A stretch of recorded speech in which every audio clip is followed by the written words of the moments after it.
Assalaamu calaykum caruurey maanta waxaan baranaynaa xayawaanada xayawaanada ayaa waxaa lagaa rabaa inaad ku sheegtid af Soomaali Englishna waa ku sheegaynaa qofkaan aqoonin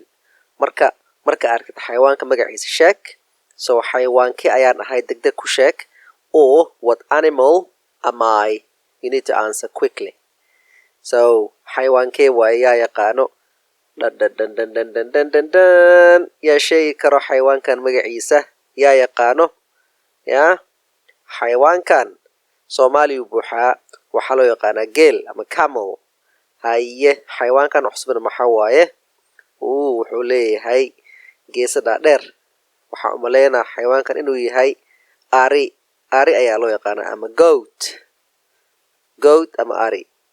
haye kana maxaa waaye dhago waaweyn ayay leedahay afar lug ayay leedahay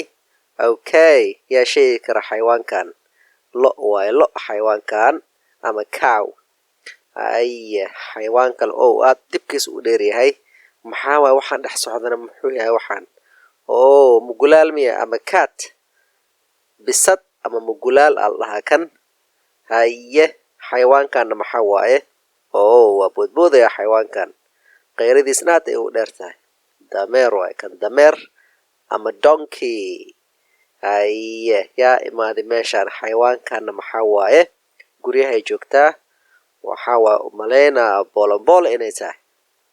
bolombola u maleynaa inuu yahay ama duck ama bolombolo haye maxaa ku xigo yaa meeshaan imaaday waa laga cabsanaa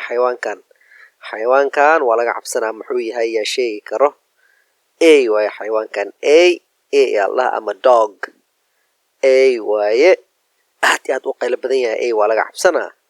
haye xayawaankanna yaa waaye oo quruxda badan maasha allah dadkaa fuulo yaa oo aad iyo aad u orod badan faras waaye umaleynaa inuu yahay faras ama horse waa faras waaye aad u qurux badan yahay xayawaankan guryahu joogaa yaa dadkula nool yahay waa diiq ama dooro okay ama digaag ayaa loo yaqaanaa haye mala sheegay maasha allah haddii kulligood aad sheegtay khatar af Soomaali ku tahay